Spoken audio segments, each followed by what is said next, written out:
The house at 27 Magnolia Lane was perfect. I grew up in this little southern town with 5 stoplights and a main street. Looked right out of Mayberry. It was very rural, not a Walmart or a Dollar General to be seen.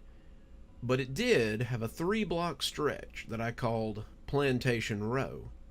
They weren't real plantations, just plantation houses. That was what everyone called them, and they were those 2 or 3 story semi-mansions with the sweeping porches and the Corinthian columns that some towns have in the South. They were money pits, at least that's what my mom always said, but I could remember standing outside the gates of those houses and looking up at them with real awe. I wanted to live in a house like that, living like a princess or like Starrlight from Gone with the Wind. I had left for college at 18, but my major in science had never really come together. Instead, after I changed from science to English, and then English to teaching, and then finally to small business management, I landed on something I had never considered. 6 months later, I had my realtor's license, and I found I was pretty good at staging and selling houses. I worked around for a while, always checking on houses in the town I grew up in. I got married, had a little girl, made huge commissions from houses I sold, and did pretty well for myself. I never quite forgot about those houses, though, and one day, as I perused listings in the area I'd grown up in, I saw something very interesting. Jameson Realty, the only realtor in that little dirt-splat town, was going out of business. Jameson Realty was where my uncle had worked when I was a kid. The town wasn't huge, but the land around it was great for farming. Uncle Chuck usually did pretty well off the acres of farmland he helped people buy, or the old homesteads from people who couldn't hack it. I couldn't believe they were closing up, but it also gave me an idea. I called Uncle Chuck, now retired, and asked him to reach out to Mr. Jameson and see if he'd be willing to sell the business to me instead. "Sure, Jackie, I bet he would. It's just been him and Sara working there since I retired, and I think that's most of the reason he's closing up. He's getting pretty old, and realty is a young person's game these days. I'll ask around, but I think he'd be more than happy to." And so, 3 weeks later, I signed papers and was officially the owner of Jameson Realty. More importantly, I used the sale as an excuse to sell our 3-bedroom condo and buy Magnolia Crescent, the second largest plantation house on that particular block. It needed some work, but David said it was a project he could work on while I sold houses. We hired movers, packed our bags, and a week later, I was pulling up in front of the huge old turn-of-the-century house, the very one I used to stare at when I was a kid, actually. The house needed some TLC and a lot of renovations and remodeling, but it was comfy, and parts of it were move-in ready. David had gone through and hung up Visqueen in the places that he was working in, or that were dangerous for our daughter to wander into, and he set to work as I set to decorating. I couldn't believe that I was here at long last, decorating one of the plantation homes that I had coveted for so long. It was like a dream come true, and Emma, our daughter, seemed happy to fix up her room just the way she liked it. Emma was 4, so it wasn't like she could do more than arrange her toys without help, but she seemed excited by the new room, twice the size of her old room, and the big backyard where we promised her that we'd set up a swing set and a pool. It started out subtly, but I was too busy to notice at first. I was decorating and moving things by night, and pulling a struggling realty company into the 21st century by day, so my mind was a little busy most of the time. I came upstairs to talk to David about the changes to the master bedroom one afternoon, and heard Emma talking to someone in her room. It was the typical little kid chatter, the kind of thing you would hear on the playground or at daycare. But when I walked past her room, I noticed she was playing alone. It didn't freak me out or anything. Kids sometimes hold whole conversations with just themselves, but when I asked if she'd made an imaginary friend, Emma laughed at me like it was the silliest thing she'd ever heard. "No, Mommy, I'm talking to Faith." I thought that was an odd name for an imaginary friend, but I shook it off and went to find David. That night, however, I heard something in the hall that made me sit up. It was faint, barely above a mouse step, but I could hear someone walking around on the upstairs landing. I rolled over to see if it was David creeping into the bathroom, but he was exhausted from his day of remodeling and snoring beside me. That left only one person that could be up, so I peeked out the doorway to see what Emma was doing out of bed at this hour. I opened the door, expecting to see her searching for the bathroom, but was greeted instead by a light bobbing at the end of the hallway. It was made all the more ghostly because the end of the hallway was separated by a thick sheet of plastic, which made the light look even stranger. It reminded me of the descriptions of St. Elmo's fire or fairy lights, and as I walked slowly towards the partition, it crept slowly, bobbing along behind the murky plastic. And as it did, I could hear someone whispering into the gloom. "Hello," it said, before walking a little farther and saying it again. The voice sounded like Emma, but it wasn't exactly the same either. The voice was a little higher. The voice contained just the twang of an accent that Emma had never had. And when I brushed the plastic aside, I saw her walking down the unsafe hallway and calling out to no one. "Hello," Emma said, though it took me a moment to recognize her. She was dressed in some kind of bedsheet, looking for all the world like a kid in a ghost costume, and as she stumbled along, she would raise her Fisher-Price lantern she'd gotten with her make-believe camping set and call out for someone. "Emma?" I asked, not wanting to startle her, and when she turned around, I had another awful moment where I thought something terrible had happened to her. In the light of that lantern, it looked like her eyes were missing for a moment. She put the lantern down and did this whole body shudder, like a dog shaking off water, before looking at me with confusion. "Mommy? Where am I?" I went to her, hugging her before leading her back to bed. "You're sleepwalking, Emma. You looked like you were trying to find someone. Do you remember who?" "I don't know," she said, looking lost. "In my dream, Faith was calling for me, and I got up to look for her." "Well, tell Faith not to play in the unfinished part of the house, please. It could be dangerous down there." She nodded, still looking half asleep, and I put her to bed and told her good night. That was the first night, but it wasn't the last. It wasn't every night, at least not every night that I could remember, but at least twice a week I would hear Emma walking into the hallway that David was renovating and calling out, "Hello." At first, I would just come and help her go back to bed. Sometimes she knew me, but sometimes she didn't. Sometimes she asked if I was Gladys, sometimes Bridget, but most nights she knew I was Mom. She never went downstairs, something I was afraid of, and she never came into our room or the bathroom. It was always the hallway, and always at night. After a while, I was more curious than concerned. David had fixed it so that most of the repairs were cosmetic, and now there was little chance of her hurting herself on a loose board or something. I started following her, seeing where she went, and each of those nighttime excursions would end the same. She would go to the farthest room, helloing all the way, dressed in her bedsheet and holding her lantern. Once she came to the room, she would go to the closet, a dark wood box that was barely big enough for guests' coats, and stand there facing the wall. The first time I found her there, I could only hear her whispering, and when I shook her, she spun around so fast that I had to take a step back. She glared at me through the veil, and for just a moment, I'd thought it might not be Emma. Then she shook herself and asked me where she was. A few days later, I found the drawings. I was cleaning up a room, kids can be pretty messy, when I came upon a stack of drawings. They were piled on the table, Emma working on a new one, and they all depicted two girls playing in various parts of the house. Emma was in a pink dress, something that stayed consistent throughout most of her pictures, and the other girl was in a strange kind of wrapper. It almost looked like she was in a mist. and Emma had taken great pains to draw it, so it almost seemed translucent. "Who's this?" I asked.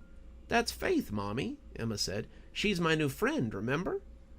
Looking through the pages, it seemed as if Faith and Emma played a lot together. In the backyard, in the kitchen, in Emma's room, and there was even one or two of them in the bathtub. The only one that really stood out was the last one. Emma was standing in a room that looked a lot like the one I often found her in at night. The furniture and the layout was what gave it away, and she was holding a little lantern. Faith was in the closet area, but she appeared to be crying as Emma looked for her with the light. "Emma, why is Faith crying?" I asked. Emma looked away. "'Cause I can't get to her." I looked at her as she was coloring, but despite her eyes sitting glued to the paper, it felt like someone was looking at me. That was the first night the banging started.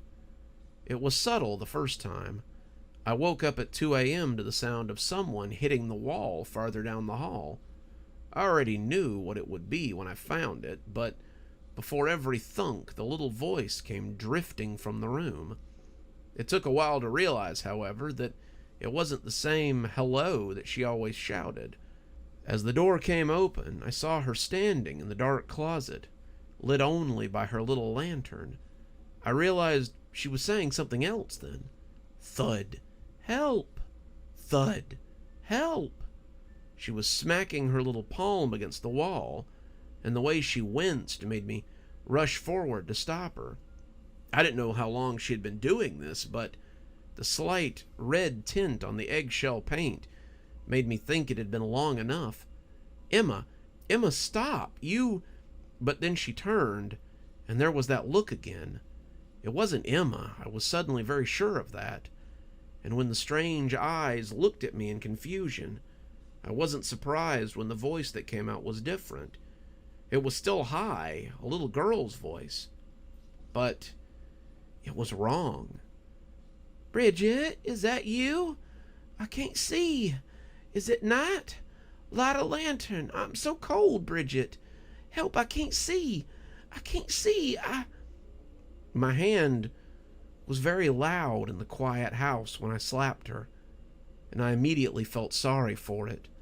I'd never hit Emma, not even a slap on the hand when she was a baby, and as her eyes began to well with tears, it was a mercy to see them return to normal. She rubbed her cheek, looking at me in a betrayed way as she began to sob. Mommy, why did you hit me? Why?" I told her I was sorry.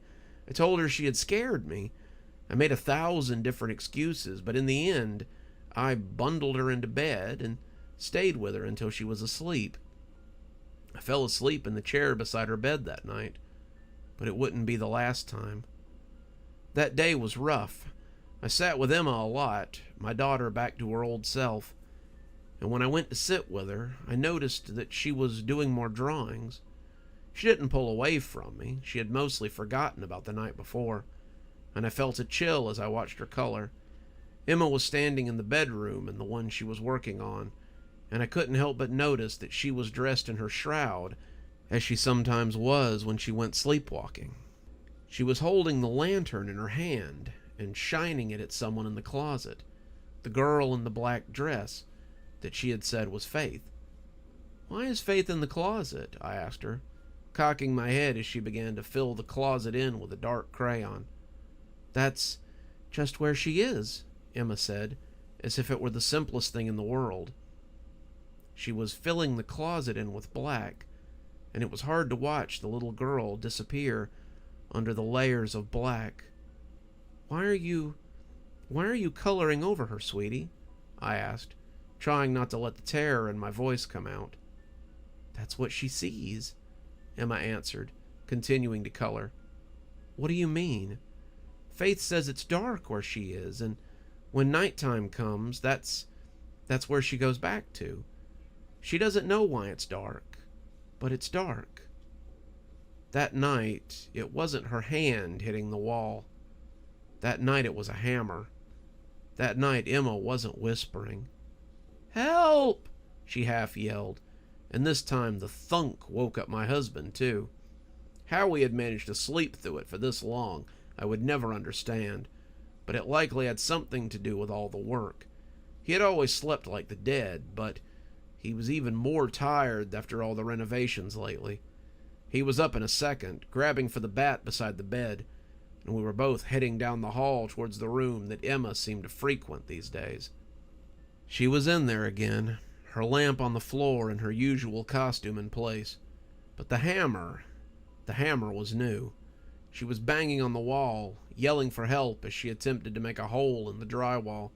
She was 4. Her blows weren't very hard, but the pool of white powder on the floor, as the drywall bent, looked like fallen snow.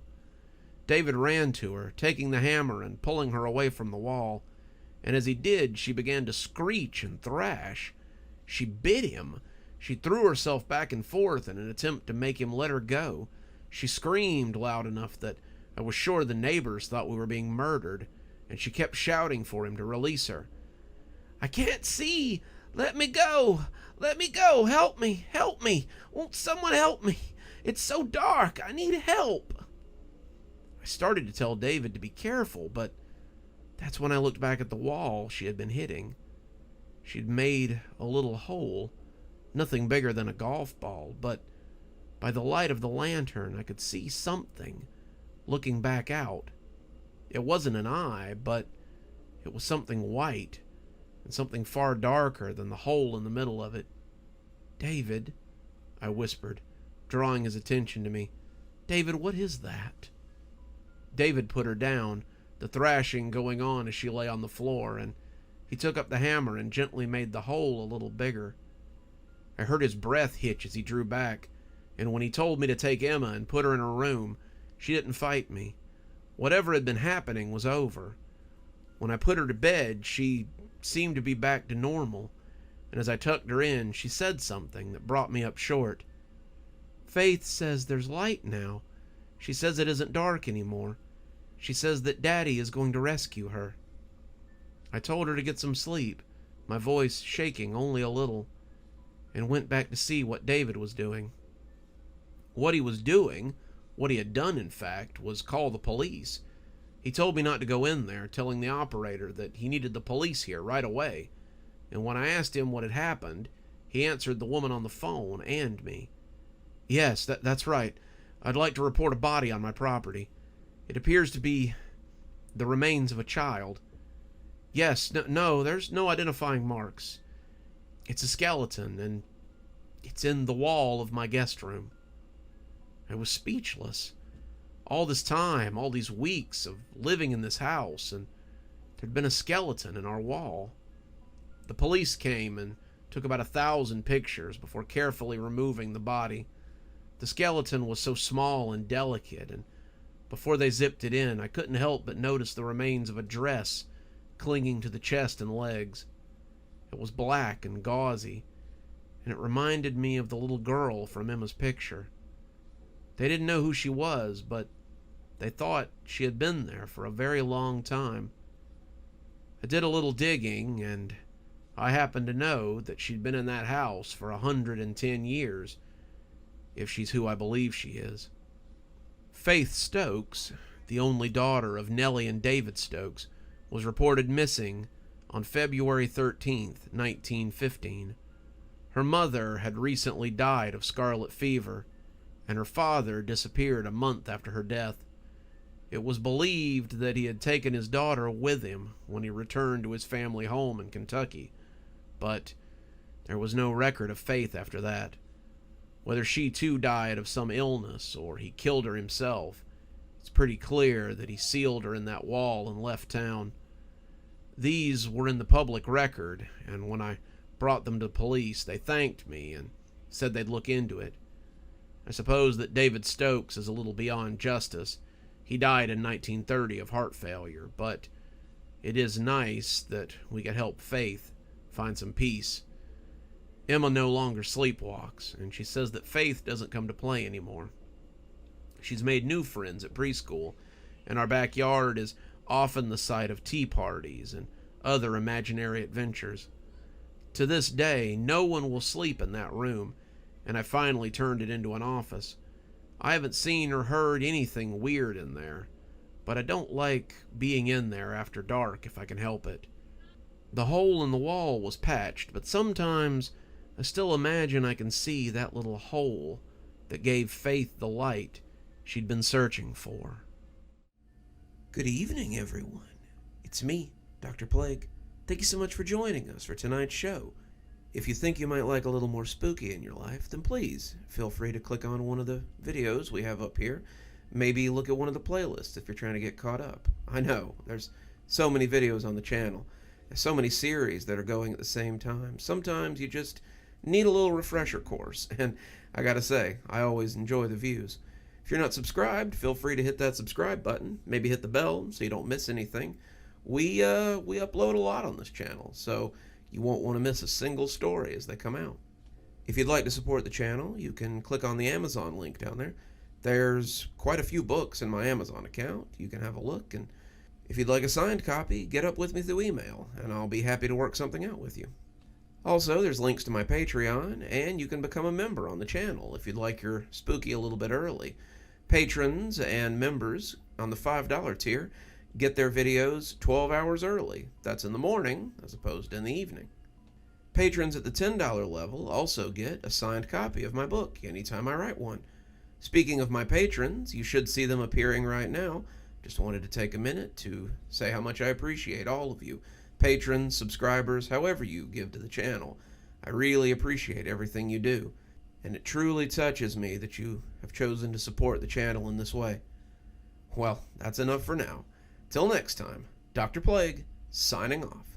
Have a wonderful evening.